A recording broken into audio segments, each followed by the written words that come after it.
Many centuries ago, a young princess embarked on a long journey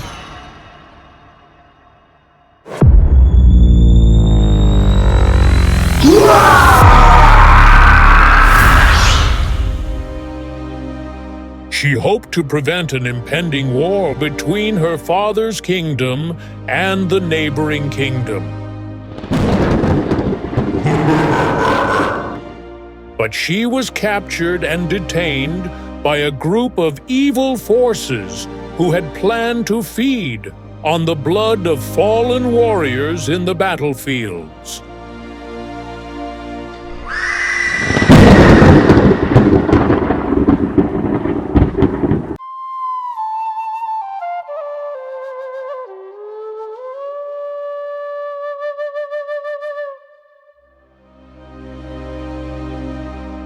Following an emergency meeting by midnight at an undisclosed location, the two troubled kings paid a sudden visit to the Red Wizards.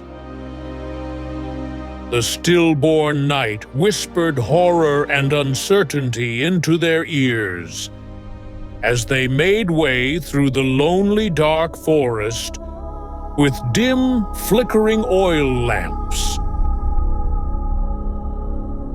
They already had no fear left in them anymore.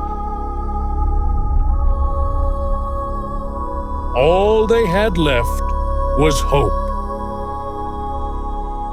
Their kingdoms must survive the scourge and damnation of the immortal night crawlers brought upon them by the treacherous warlord.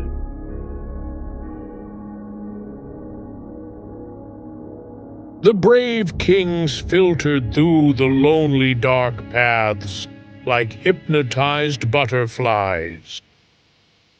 A deliberate move to evade notice from enemy scouts who would have stopped at nothing to prevent them from entering the territory of the Red Wizards.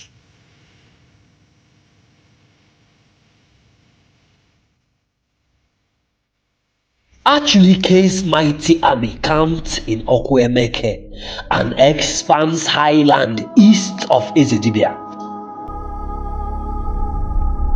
It was a strategic position from whence he could see everything happening at the Ezedibia palace. He saw the two kings sneaking out, but ordered his men to allow them journey in futility.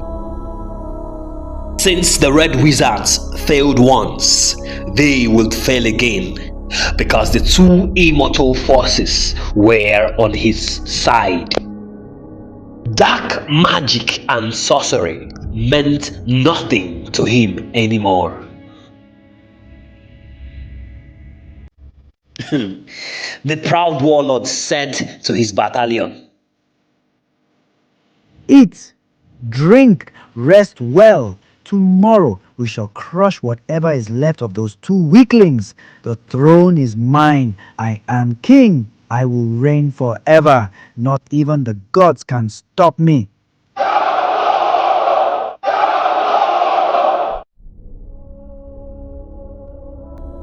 The two kings arrived at the Temple of Good and Evil. Of course, the Red Wizards were waiting already. They'd been watching the unfolding war from the great eye of good and evil. The all-knowing and all-seeing ancient pot through which the wizards saw the past, the present, and the future. Once upon a time, there was good magic.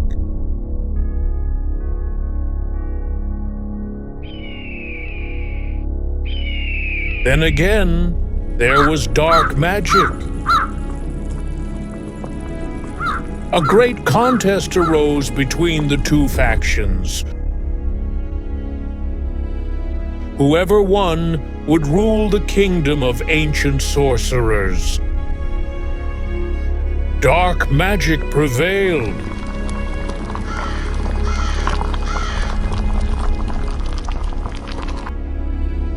And so both factions became one body, a body of good and evil, known today as the Red Sorcery.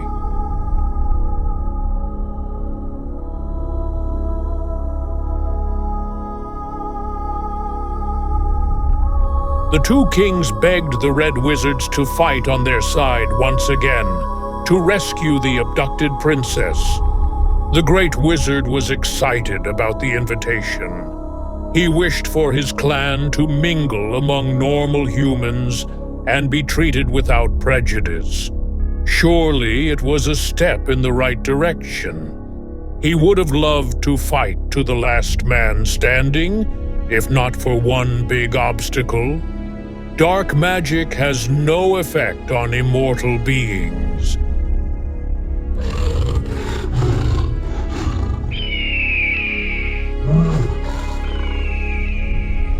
Unless they align with a greater immortal force, to wage war on the night crawlers was like pouring water on stone.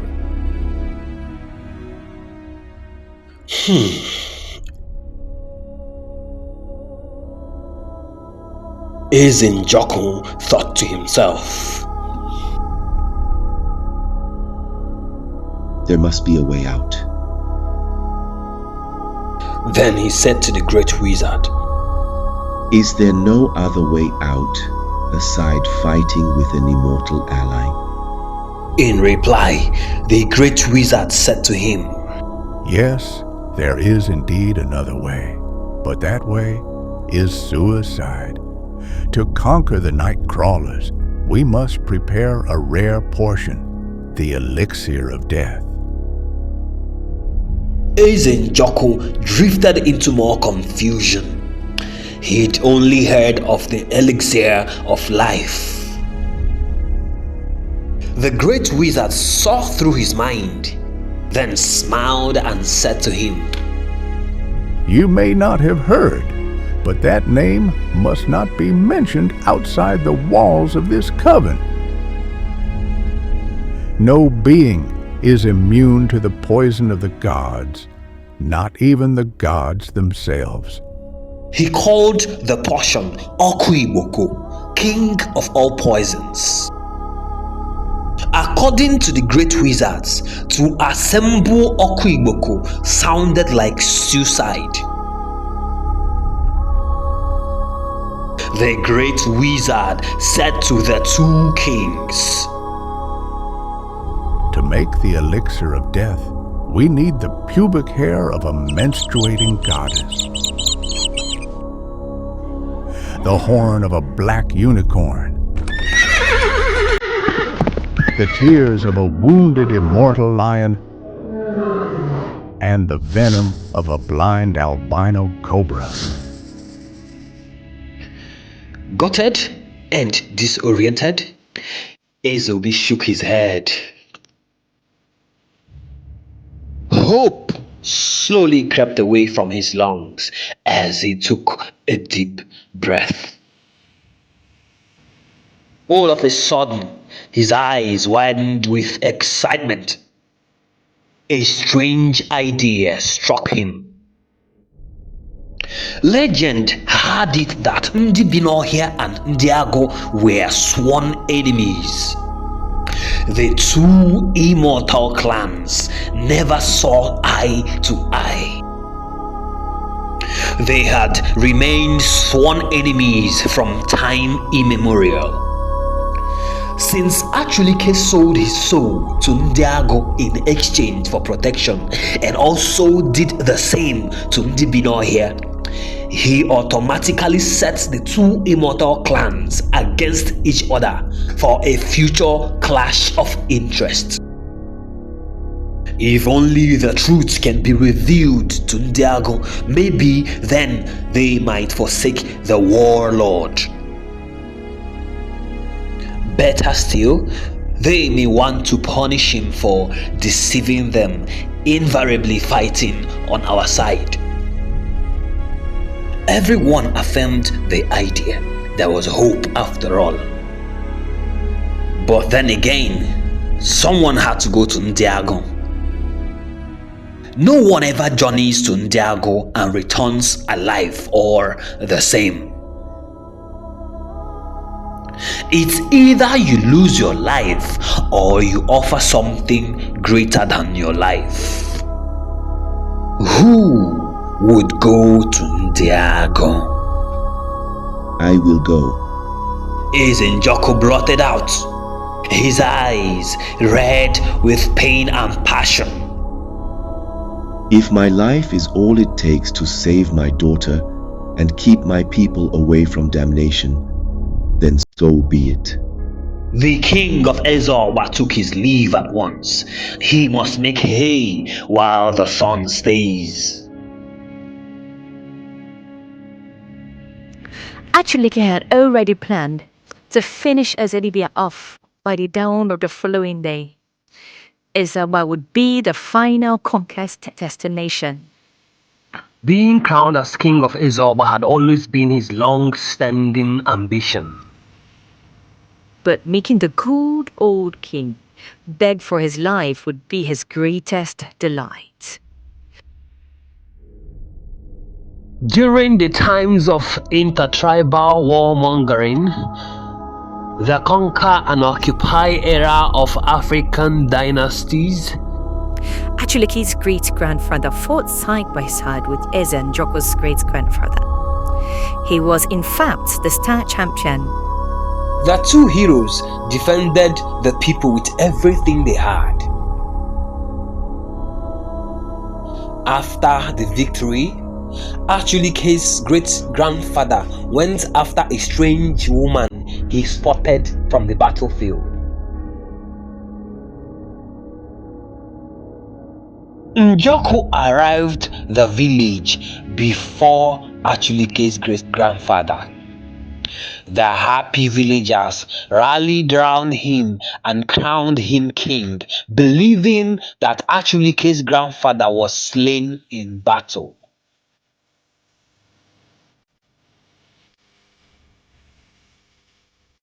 This has been Achulike's grievance over the years. He must set the records straight and take back that which rightfully belongs to his bloodline. All by himself, Ezeobi trudged through the echoing dark tracks with his frail figure. Nothing else mattered to him anymore. Not even his own safety, even when the lonely dark bushes whispered doubt and uncertainty. A figure suddenly approached from behind, rushing towards the king with hasty precision. The king halted his footsteps, turned, and beheld Omaliko. Omaliko, why are you here? The king said with a distraught tone. Time was against him already. My king, please allow me to go in your stead. The king observed the young, vibrant man for a couple of seconds, but shook his head in disagreement. No, son. I must do this alone. You still have a life ahead of you. Go home. Our people need you now more than I need you. I'm sorry, my king, but I can't let you go on this journey. You're right when you say that our people need me. That's why I'm here. Let me go in your stead. You are our head. Can the body survive without its head? The broken king laid his hand on Omaliko's shoulder and said with a deep, insistent voice, Son, this is my duty as king. Omaliko shook his head in polite disagreement and interjected, No, my king. Perhaps this is my destiny. What do you want in return for this? The king asked with a piercing gaze through the soul of Omaliko's eyes. I want my people to be free and safe. I want the princess to return home where she belongs. That's all I want, my king. The king took a deep breath, shook his head and nodded. May the gods be with you. Omaliko smiled, then nodded, and said to the king, I won't let you down, my king. And so it happened. Omaliko proceeded to Ndiago while the king returned to the palace.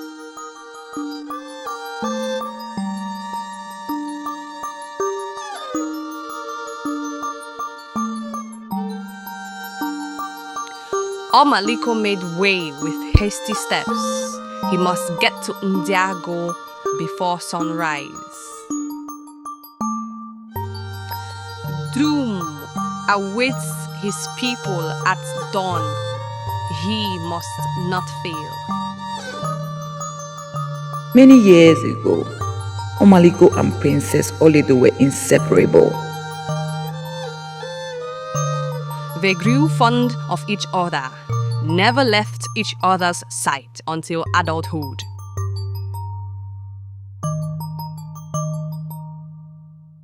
Their love grew stronger by the day.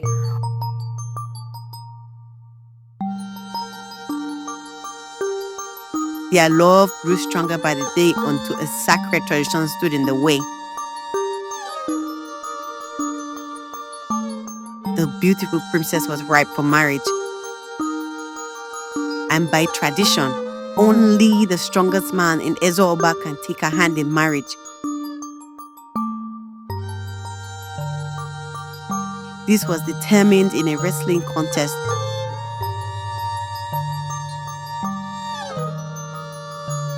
During the wrestling combat, Omaliko fought his way through to the finals.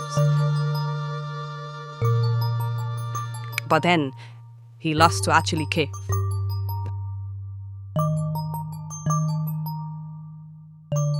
He took his defeat in good faith and remained loyal to both his warlord and childhood best friend, Olaedo.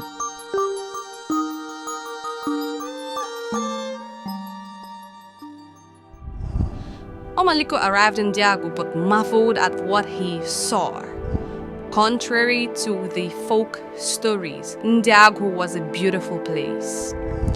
The breathtaking, colorful vegetation was second to none he's ever seen nor imagined.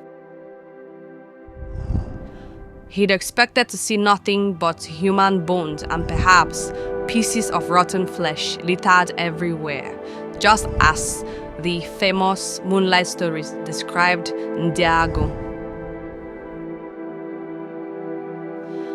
Omaliko felt a strange presence.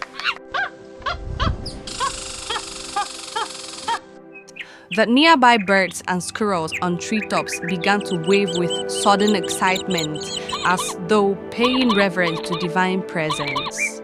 He knew at once that he was not alone. All of a sudden, Omaliko found himself standing before Odumigwe in all his glory.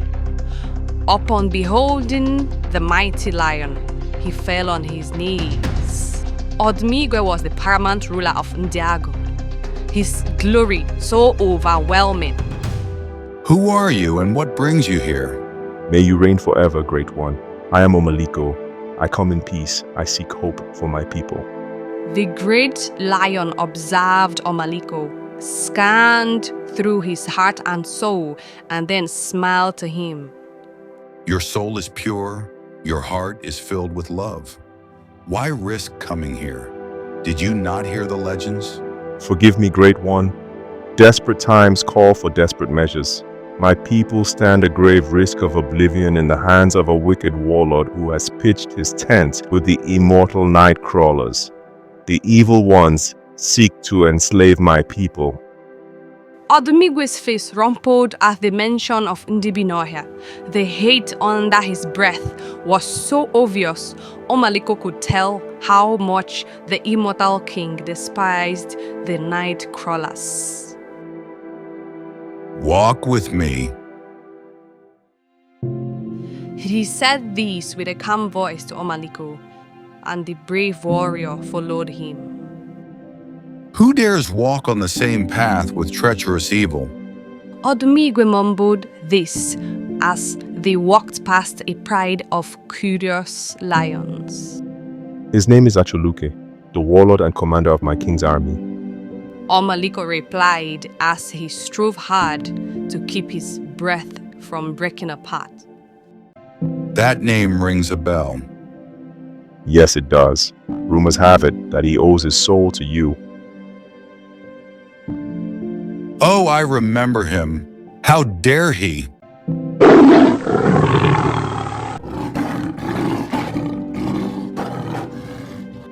Odmigwe roared with fire and fury. I will make him pay. No one can save him from what's coming his way. With sudden excitement, Omaliko said to Odmigwe, Great One, he is under the protection of the night crawlers. Huh? We have unfinished business. It's about time. Odmigwe scoffed at the mention of Ndibinohia. He was not afraid of them. Thank you, Great One. I shall take my leave now. Omaliko turned to leave. Not so fast. Omaliko froze. What do you offer? Omaliko swallowed hard on his own saliva. He already knew his fate and was willing to die for his people to live. Once again, he fell on his knees and surrendered his soul. The great lion marveled. This was the ancient prophecy. Only a mortal with a heart of gold is worthy of taking his place as king of Undiagu.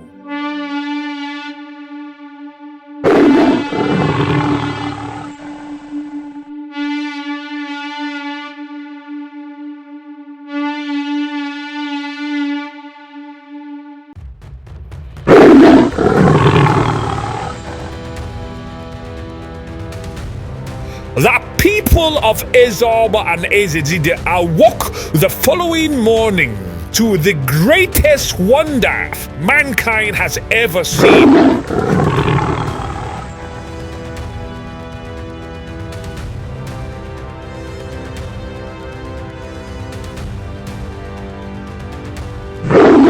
Omaliko led his immortal army into battle, flanked on both sides by the Red Wizards and the rest of his armies.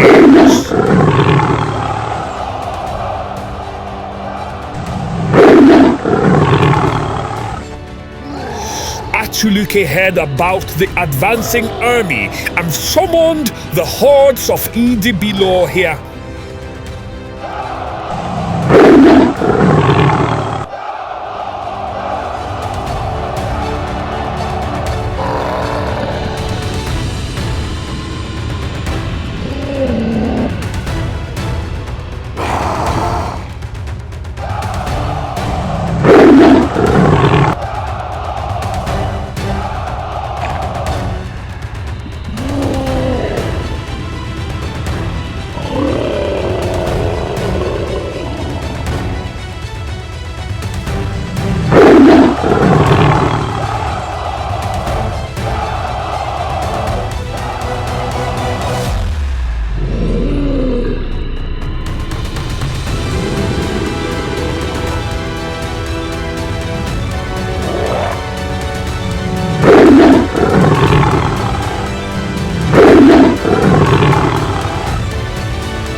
Achuluke had a field day with Omaliko's generals until he came face to face with Omaliko himself. He thought it was business as usual until Omaliko's immortality manifested.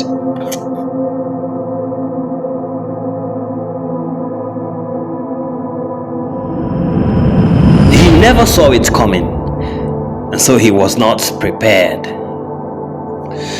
Achuluke, the man who lived by the sword, eventually died by the sword. Omaliko looked around him, overwhelmed by the joy on the faces of everyone who fought by his side. He so wished his triumph over the treacherous warlord was the last huddle, but alas, there was one more river to cross.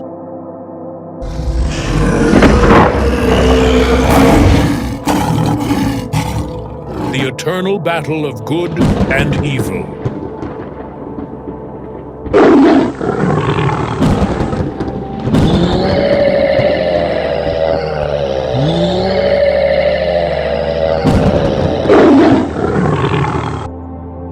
The Lion King became one body with the great wizard and put the evil ones to eternal slumber once and for all.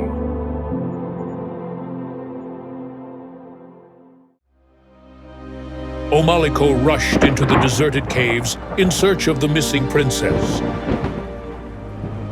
He found her in shackles, freed her, and then took her back home. Peace and tranquility returned between the two neighboring kingdoms, but the two kings did something spectacular. They merged as one. One people, one king, King Omaliko. The legend of Omaliko and the brave princess lives on in the hearts of many, from generation to generation. Till this day, the two kingdoms are ruled by one great king.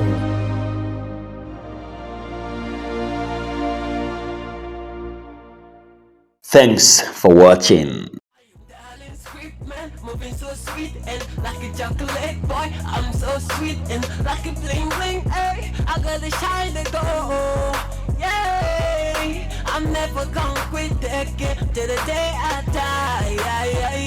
I'm never gonna quit till the day I die. Oh, hey. I'm moving my way into this rocking age, and I'm giving no hook.